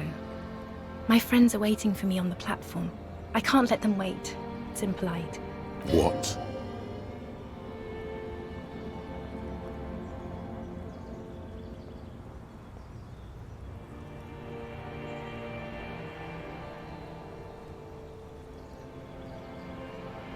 She does not look back Instead, eyes her fingernails. They're bitten frayed. The evening wind blows in. The gown wraps around her like a white flag. 1,000 times you beat an animal. 1,000 times you've raised that fabric. What is underneath has always calmed you, centered you, made you sane. In your mind, you could still climb inside her bed, still the only man.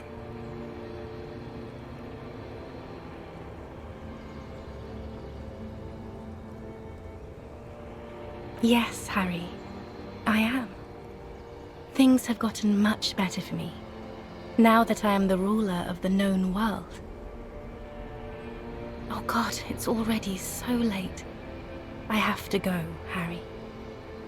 A tiny golden watch with red straps around her bony little wrists.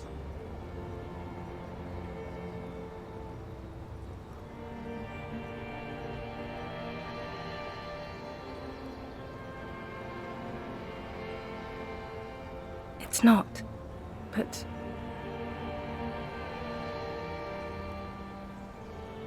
That's it, yes. We've talked about it a million times. You will get over it, just like I did. People do. Things will get good for you again. See? It just takes some time. For you, it will take something like 20 years, maybe? It was hard for me, too. I used to think I couldn't live without you. But I can. It's not. It's just not possible. It's like eating rocks. You just can't do it.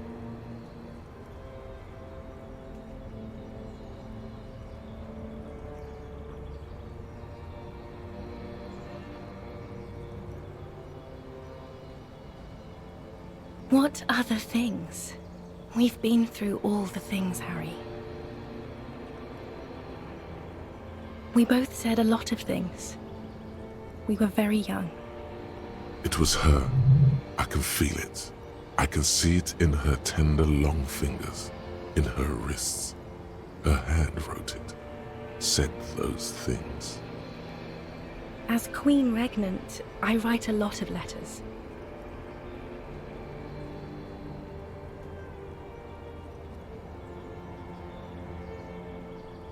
Please, Harry, I just don't have time for this.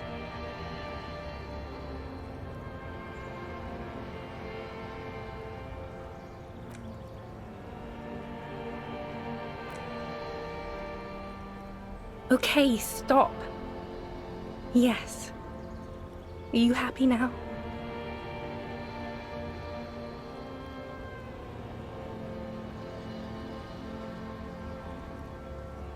Very well. I wrote it. It was morning. You slept. There was hoarfrost on the ground when I left, on Voyager Road. It was autumn. The first autumn. But Harry, please understand, it was 1,000,000 years ago. No, it was 100 million years ago. I was someone else then, filled to the brim with love for you, hanging on your every word. Oh, Harry, you were the coolest. But I am no longer that person. This has taken her place. It will devour you. Harry, I will eat your mind. The light of the video rental shines through her dress now. A DeLorean figure, cut in black, moves below. It's still her. Her legs, her breasts, her hips. Is there really anything left? If not, we can always repeat one of the things we have already talked about. Talk about it again. If you do not feel like doing that, then you should let me go to the aerodrome.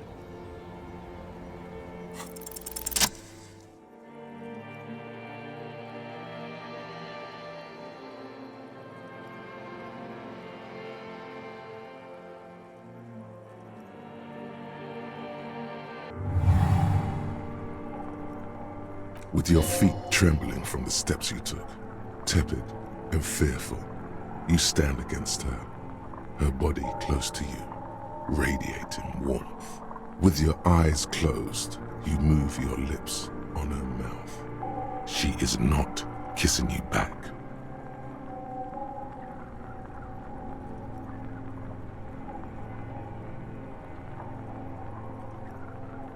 The moment is ending.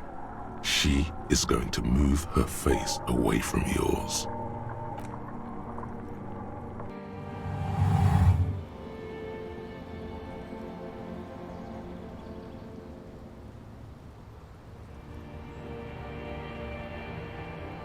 Trying hard not to look at you.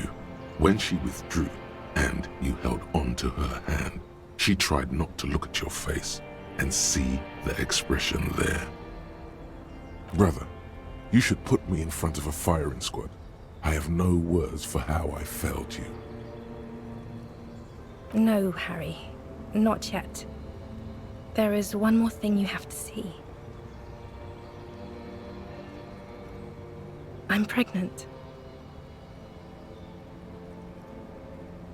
You know what this means. Of course not. I terminated yours. Don't you remember? You poor fuck. Poverty-stricken fuck. Now, go ahead. Ask me more questions. Let's talk about something else. No, this has to end. Do the last one.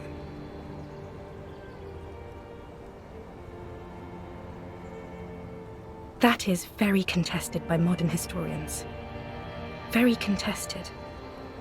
Plus, you're only saying this because things didn't work out between us. I have to go to the aerodrome now. I don't have time to defend myself from these accusations. You were very bad to me too. We've talked about it like 7 million times now. I don't want to do that anymore. I am actually very ordinary, Harry. Below this gown and wreath, I have an ordinary soul and ordinary thoughts. The only thing inhuman about me is this. This thing you've made me into. I'm sorry for saying so, but I just hate it. What is this? This is so far gone, Harry. I don't even... Other questions are the last thing I need right now. Hush. Can you hear? I think that's the 42. It's not that yet. It's another. You have plenty of time to win her over with questions and kisses. I have to, Harry. Really, I've already missed the 8:30. I'm gonna go now. I was wrong. You don't have power over her anymore. You shouldn't have said that. I am wrong about everything. You should go on without me.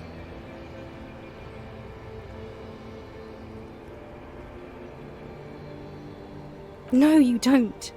You're just being a martyr. And I'm really going now. The time is up. I must be on the 10:20 flight.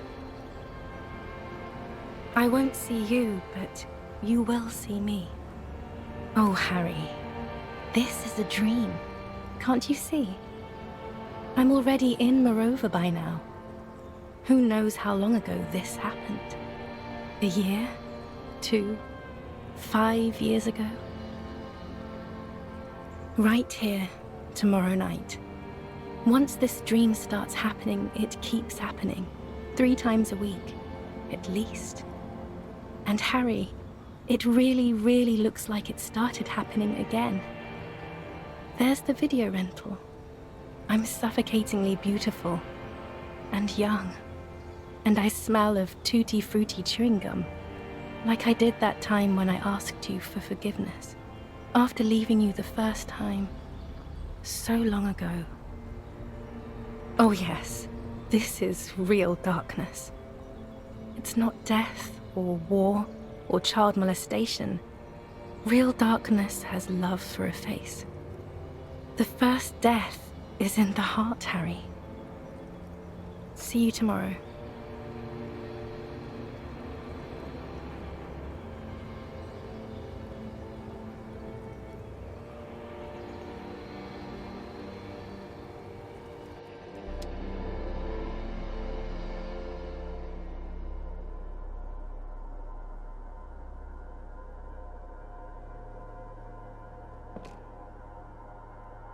You're up quick. How was your sleep?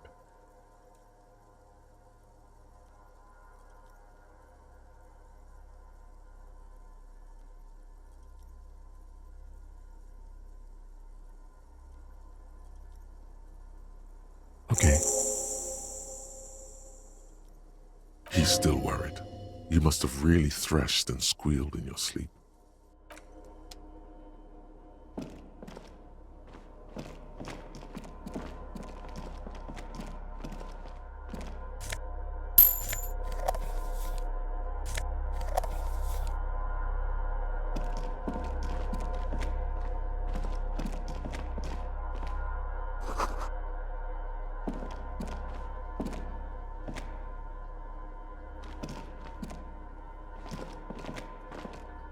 You see a small metal door nested inside a larger one, a heavy steel blast door. There is a conventional keyhole above the handle. It's very small. Another part of the island, probably. The lock looks like it could still be usable. Maybe this is one of the doors we don't open? He's right. It would be better to open its big brother. A powerful engine hangs under the ceiling. It must control the blast door. I retract my statement. It was naive. Let's look around and get it open.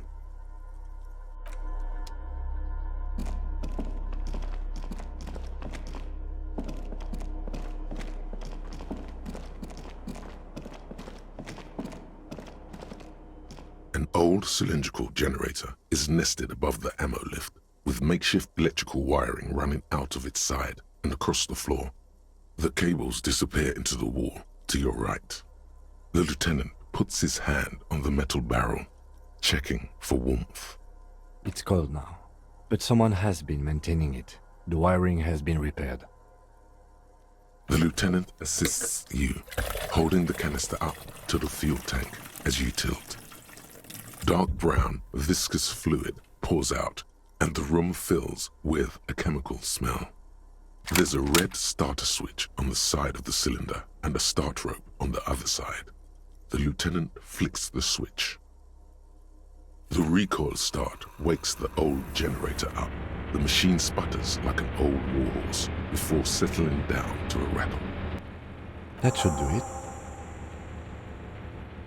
Downstairs, somewhere? The tank is far from full, but there should be enough inside to keep it going for a day.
There's a rain-soaked mattress on a concrete slab, only half covered by the crumbling roof. At the head of it, double embrasures, firing slits like two eyes in the wall. B triple prime. This looks like a good place to shoot from. A single-person mattress, modern, civilian use. Brand name, Marjorie. There's a fuel stain on the cover, along with cigarette burns, and an empty can of beans on the ground next to it, filled to the brim with cigarette butts. The silhouette of a tobacco picker adorns the paper filter. The brand, Tio Moteri. Could be a coincidence, or the same person has visited Land's End and here. I didn't see any signs of smoking inside though. If people live there, they keep it tidy. This here may also be a smoking spot. There's a firing slit in the wall in front of you, like a little window. Quite old and grimy from years without cleaning by anything other than the rain. The springs screech as you lean on the mattress and crane your neck to look out. Trepidation, a tingling feeling in your stomach. A small piece of Martinez coastline opens up in the square in front of you, like a tiny landscape painting. 1 kilometer across the water, the ruins look familiar. A towering skyscraper, its top floors shaved off by artillery fire.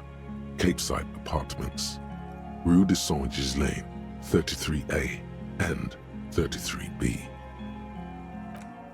The red chimney and collapsed back of the 4-story tenement in front of the Whirling in Rags, Rue de Saint-Ghislain, 10, the doomed commercial area. The box-shaped silhouette of the Whirling in Rags. Its sloped roof, a tiny fleck of light catches your eye on the rooftop. Sunlight reflecting off the upstairs window of Clausia's room.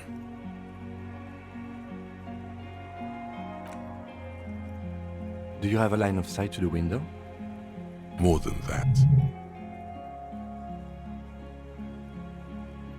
A pair of binoculars? Or a scope of a rifle? You'd be prone, lying on a mattress, barrel resting on the embrasure. Cheek against the cheek rest. Hand on the hair trigger, on a calm day like this.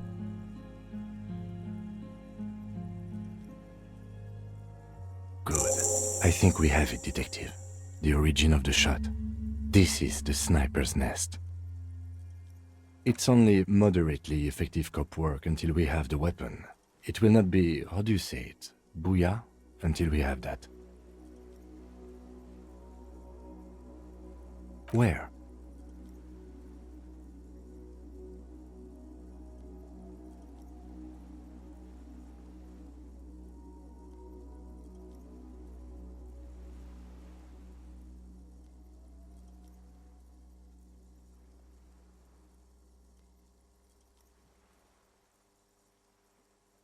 You think so? We would see them if they were here. Perhaps it's a... No, officer. It's not an invisible shooter. But this island, on the other hand. Or she. We should move.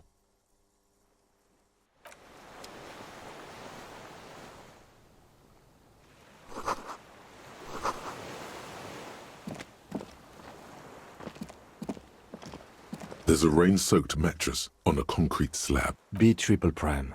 This looks like a good place.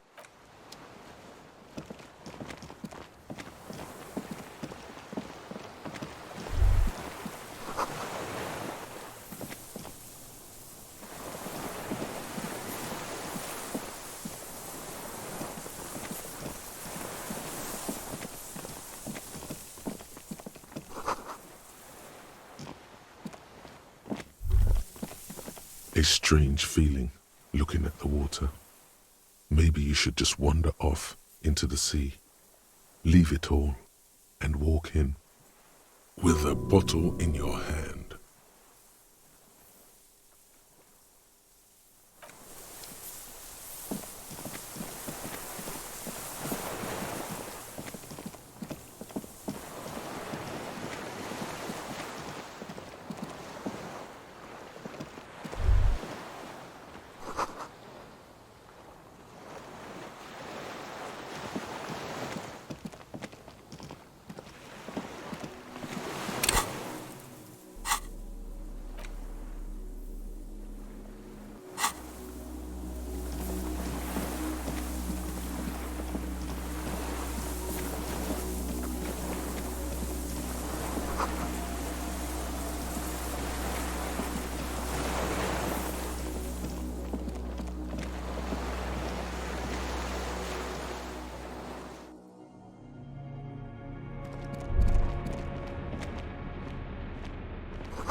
The heavy metal door stands as it did, firmly rusted shut into its big brother. Fuel, generator, console. That's our best chance. That there could open it now that the power is on. Another part of the island, probably.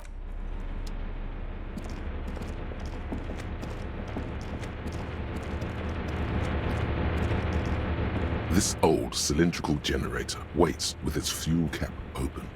Makeshift electrical wiring runs out of its side and across the floor.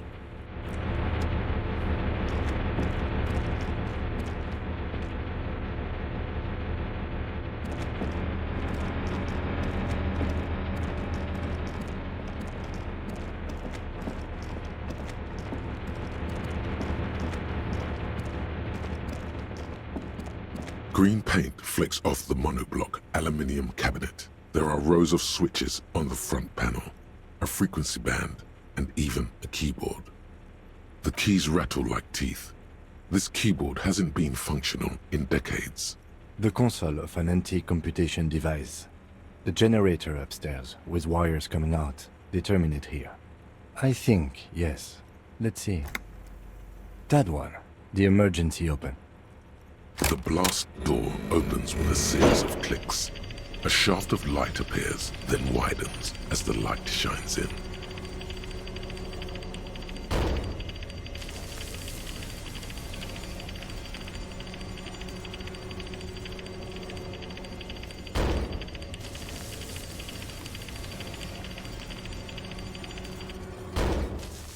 A sudden wave of anxiety makes your skin crawl.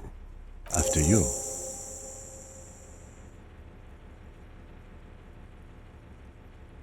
So did I. Not back there, but I felt it since we came here.